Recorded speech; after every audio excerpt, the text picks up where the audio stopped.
Welcome to Learn Commerce PU online classes.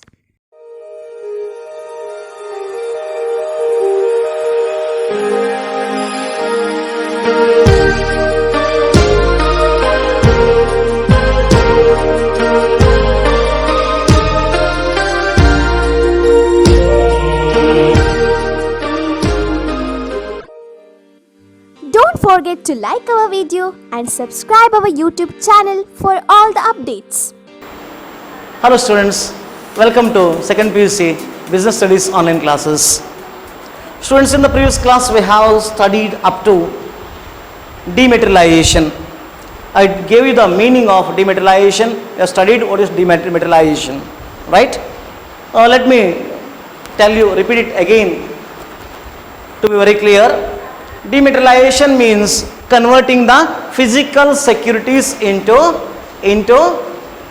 electronic securities or electronic mode. Converting the physical mode into electronic mode is nothing but, instead of holding certificates in the hands, just converting it into digital form. Like you are converting your cash into, that is a bank balance, isn't it? You will open an account with the banker.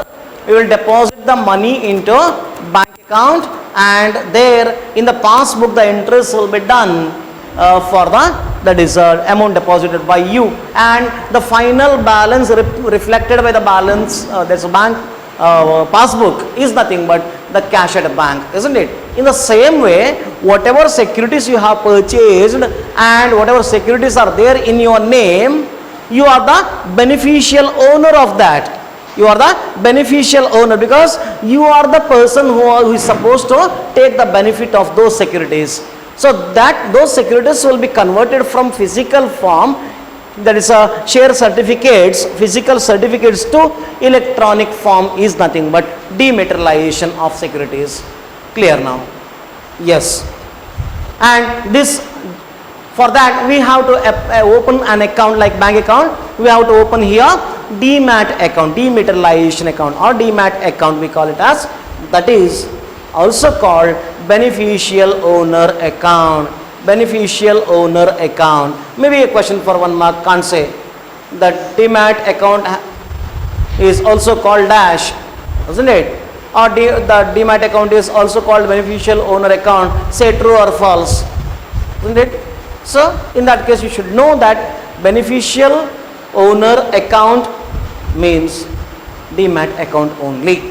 Now let us move on to how the demat account works, demat system works.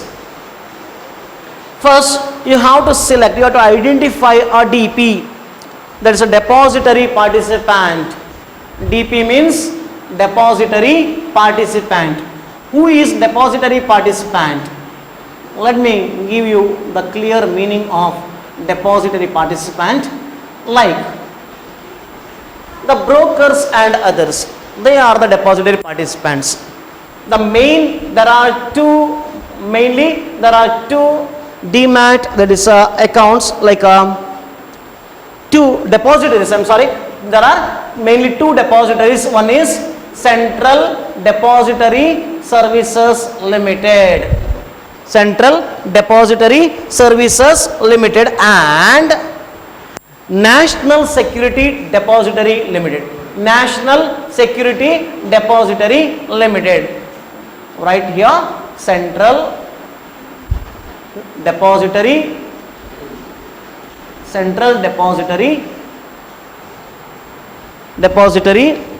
Services Limited, and National Securities Depository Limited. These are the major two, that is a depository services in the country, and those who work under these two, that is depository services, they are called depository participants or DPs. They are the depository participants. Those who work under these two depository services, whenever you convert your physical that is a share certificates into that is a digital services or that is a electronic form, then it will be deposited with any of these two, isn't it? And it will be done through the depository participants. There may be a number of DPs, there may be a number of depository participants, that is a number of brokers. Maybe in Karkal there may be maybe 6 to 7 depositories, depository participants, isn't it? They will work on behalf of these and for the work done by them, and here there will be investors, individual investors or any other, that is investors. They will open account with the DPs, the depository participants, and whatever securities they convert into electronic form, that will be kept with any of these two depositories to which they are linked. The depository participants are linked. Okay, so that's like a chain: investor, DPs, and then depositories. So this is how the demat account works. Then we have to open an account. Account opening form will be given, and there the investor has to take that form and he or she has to fill the form, and some enclosures should be attached like your Aadhaar card. That is the main thing nowadays. Everywhere it is demanded, isn't it? They ask PAN card because money related matters. They may earn more profit on which the income tax is to be paid, isn't it? So for that PAN card should be provided, and there is a bank passbook xerox to know the address and the account where the bank account is kept, isn't it? Passbook xerox, all these that is required things, plus address confirmation, everything should be given whatever is asked in the form. Then third step is giving physical certificates to the broker.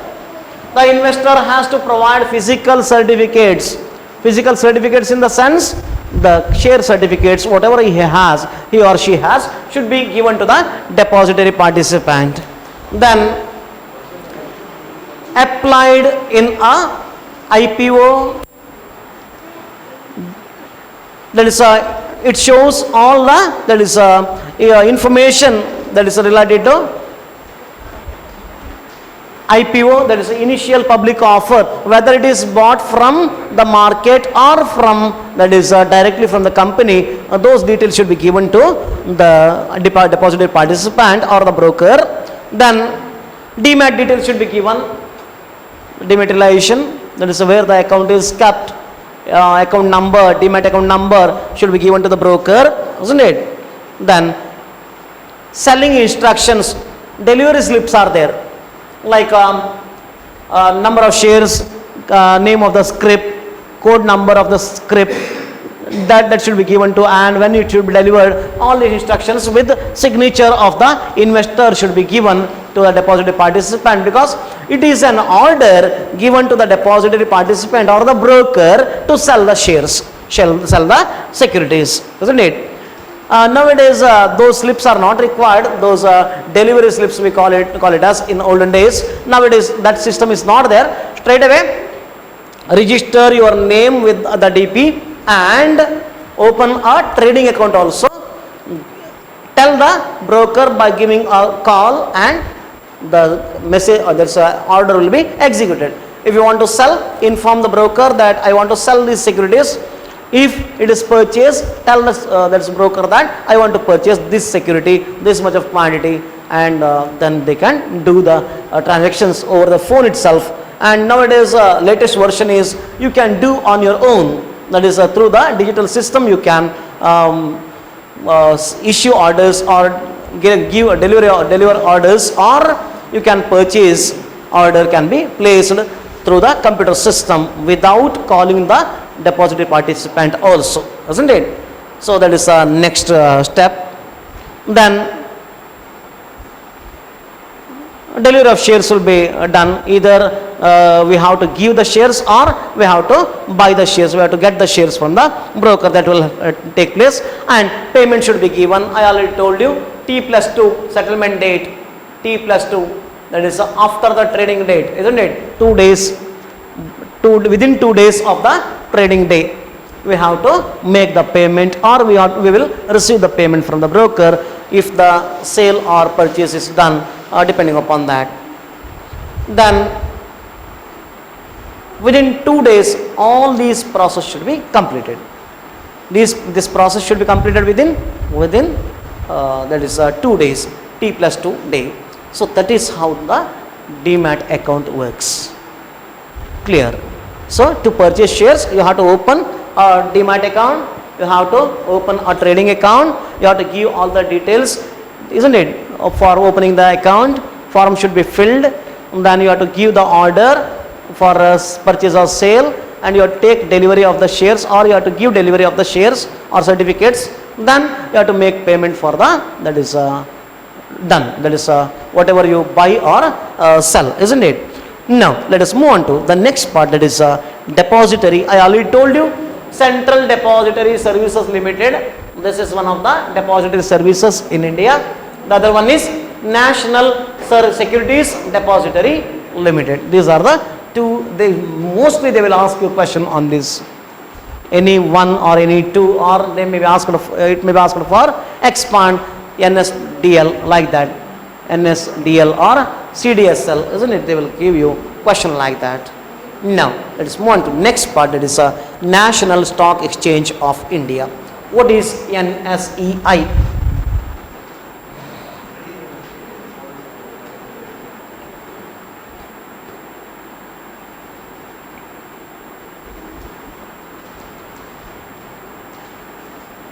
NSEI may be a question for expanding NSEI, expand NSEI, isn't it?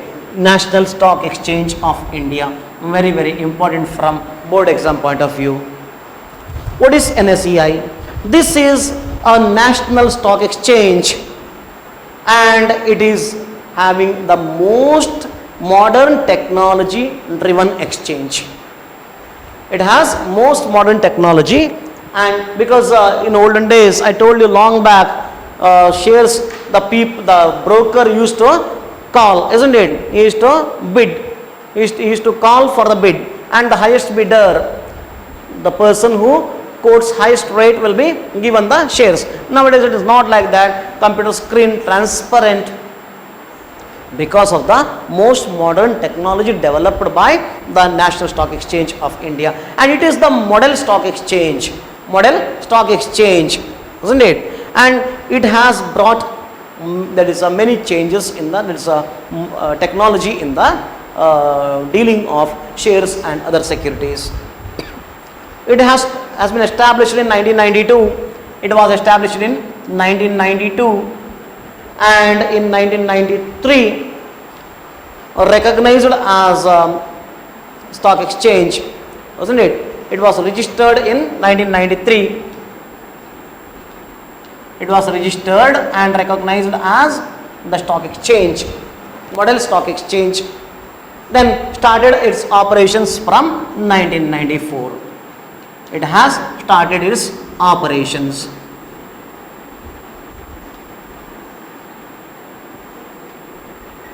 National Stock Exchange of India. And there are two segments. Two segments means two sectors. That is what are the securities they deal on the basis of that. What is the business they are doing on the basis of that. There are two segments. One is wholesale debt market segment. Segments of NSEI. What are the two segments of NSEI? Maybe for 1 or 2 marks. Wholesale debt segment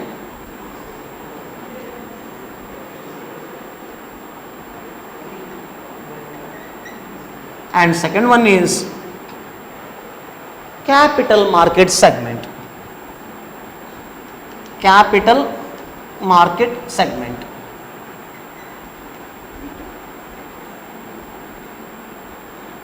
Capital market segment. These are the two segments of National Stock Exchange of India, and this stock exchange was established by banks, insurance companies and other financial institutions. Banks, insurance companies and other financial institutions. Financial institutions. And the people from these, they will be the office bearers and directors, executives. All these people are represented from the insurance companies, banks who have sponsored this NSEI. What are the major objectives of NSEI? It's very important. Objectives of NSEI. First one, establishing a nationwide trading facility for all types of securities. All types of securities. Nationwide trading. That is, you can sit in any corner of India and you can do your trading with the NSEI, National Stock Exchange, isn't it? And provided you have computerized system in your area, or stock exchange is there in your area, that is DP is there, depository services are there, depository participants are operating in your area, then you can open an account and then you can do trading wherever you are in India. So that is first, that is objective. Equal access to investors all over the country. Equal access.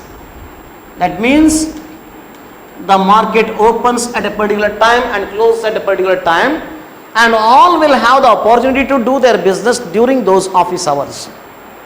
You can log into the computer system and you can buy or sell the securities, isn't it, without any interruption. Wherever you are, the same time will be applicable to you. It is not that people who are sitting in Mangaluru, they can buy at night, and people who are sitting in Bengaluru, they can buy during daytimes. No, it is not like that. A common trading system and common trading discipline is maintained by the National Stock Exchange of India. That is equal access to everyone. Anyone can access to the exchange. Third one is providing a fair and efficient and transparent securities market.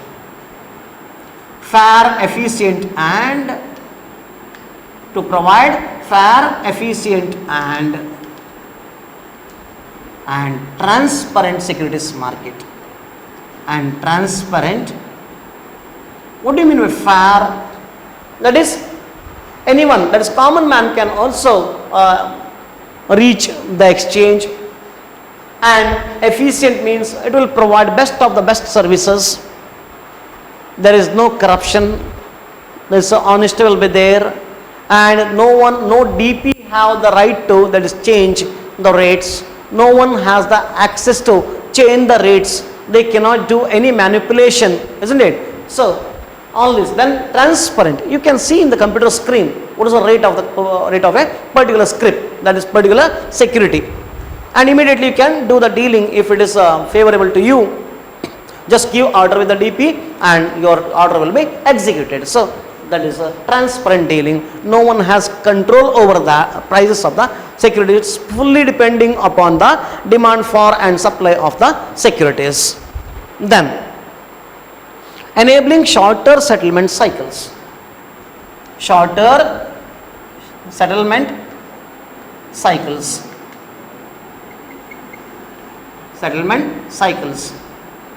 That is T+2, isn't it? Within 2 days you have to make the payment or you have to receive the payment. That is the system, normal system that is introduced. So shorter settlement cycle is there. Need not have to go to travel for 3-4 days, then sell your securities, come to home, after 15 days you will get the payment. No, it is not like that. Nowadays it is very easy, very simple. That is electronic discipline, isn't it? Then meeting international benchmarks and standards. Meeting international